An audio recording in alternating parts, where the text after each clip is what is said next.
బాగుండాలా ధరలు మళ్ళీ జమిలీ ఎన్నికలు ఉంటున్నారు. ప్రైవేట్ కానీ చేసే పని ఇవన్నీ ఆపాలని క్యాంపెయిన్ చూద్దాం.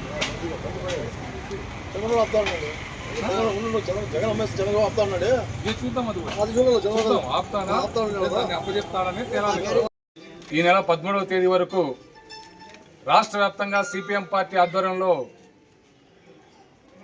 పెరుగుతున్న నిత్యావసర సరుకుల ధరలు తగ్గించాలని చెప్పి, అలాగే ఏదైతే ఈ రాష్ట్రానికి తలమానికంగా ఉన్నటువంటి విశాఖ ఉక్కు ప్రైవేటీకరణ ఆపాలని, ఈ మధ్య కాలంలో దేశవ్యాప్తంగా మహిళలపైన పిల్లలపైన జరుగుతున్న అఘాయిత్యాలను అరికట్టాలని చెప్పి, అలాగే కేంద్ర ప్రభుత్వం ఇప్పుడు తీసుకొచ్చినటువంటి కొత్త పాట జమిలీ ఎన్నికలు నిర్వహించాలి, ఈ దేశంలో ఒకే దేశం ఒకే ఎన్నిక ఉండాలని చెప్తున్నటువంటి విధానాన్ని ఆపాలని చెప్పి, అలాగే ఇప్పుడైతే ఏదైతే విద్యుత్ ఛార్జీలు పెంచుతామని చెప్పేసి ట్రూ అప్ ఛార్జీల పేరుతో దాదాపు 10,000 కోట్ల రూపాయలకు పైగా విద్యుత్ ఛార్జీలు పెంచాలనే ఆలోచనని ప్రభుత్వం చేసింది. దాన్ని విరమించుకోవాలని చెప్పి డిమాండ్ చేస్తూ ప్రజాపోరు ద్వారా క్యాంపెయిన్ నిర్వహిస్తా ఉన్నాం.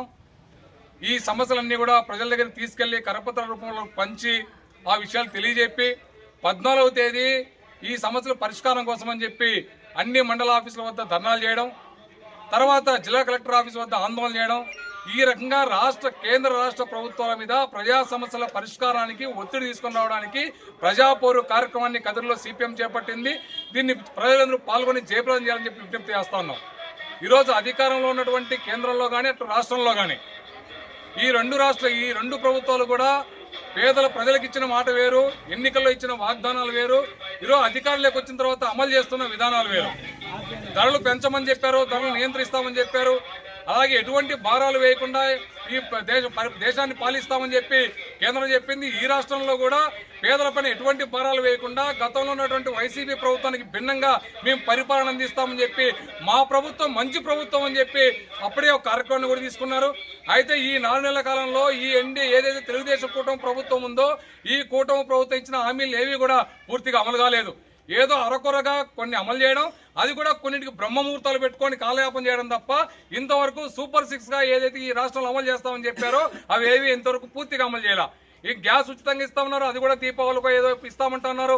అలాగే పిల్లలకి అమ్మఒడి కానీ లేకపోతే ఇస్తామన్నటువంటి ఈ పిల్లలకి ఇచ్చే ఆడపిల్లలకి ఇచ్చేటువంటి కానుక కానీ అదేది కూడా ఇంతవరకు అతిగతి లేదు.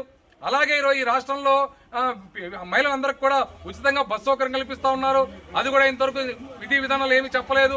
అలాగే పిల్లలకు విద్యుత్ ఛార్జీలకు సంబంధించి ఎటువంటి ఛార్జీలు వేయము, కరెంటు ఛార్జీలు పెంచమని చెప్పినటువంటి చంద్రబాబు నాయుడు ఈరోజు ప్రభుత్వం అధికారంలోకి వచ్చిన తర్వాత మళ్ళీ దాదాపు 12,000 కోట్ల రూపాయలు విద్యుత్ ఛార్జీలు పెంచి ప్రతి ఇంటి నుంచి కూడా 1,000 రూపాయలు వసూలు చేసుకోవడానికి కరెంటు ఛార్జీల రూపంలో ట్రూ అప్ ఛార్జీల పేరు చెప్పి 12,000 కోట్ల రూపాయల భారాన్ని వేయడానికి ఈరోజు తెలుగుదేశం ప్రభుత్వం సిద్ధపడింది.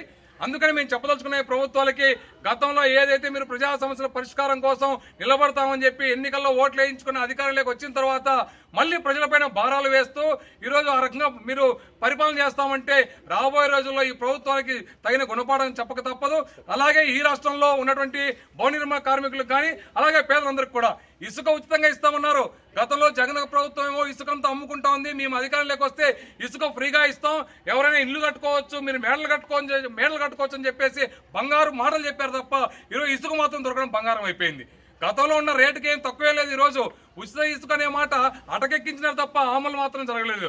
అందుకనే ఈ ప్రభుత్వాలు అలాగే ఈ దేశంలో ఈరోజు కులాల పేరుతో మతాల పేరుతో అలాగే చిన్నపిల్లలపైన మహిళలపైన అఘాయిత్యాలు దాడులు పెరిగిపోతా ఉన్నా కూడా ఇంతవరకు కేంద్ర రాష్ట్ర ప్రభుత్వాలు చర్యలు తీసుకోవడంలో మీనమేస లెక్క పెడుతున్నాయి తప్ప కఠినంగా ఈ విధానాలని అణిచివేయాలనే ఆలోచన ఈ ప్రభుత్వం రావడం లేదు. అందుకనే ఏదైతే ఈ కేంద్ర రాష్ట్ర ప్రభుత్వం అవలంబించినటువంటి ప్రజా వ్యతిరేక విధానాలు నిరసిస్తూ రాబోయే కాలంలో సిపిఎం పార్టీ చేపట్టే పోరాటాల్లో ఆందోళనలో ప్రజలు పాల్గొనాలని కోరడానికి ఈరోజు మేము ప్రజాపోరు నిర్వహిస్తున్నాం. ఈ ప్రజాపోరు కార్యక్రమాన్ని జయప్రదం చేయాలని చెప్పేసి కదిరి పట్టణ ప్రజల్ని సిపిఎం పార్టీగా విజ్ఞప్తి చేస్తా ఉన్నాం.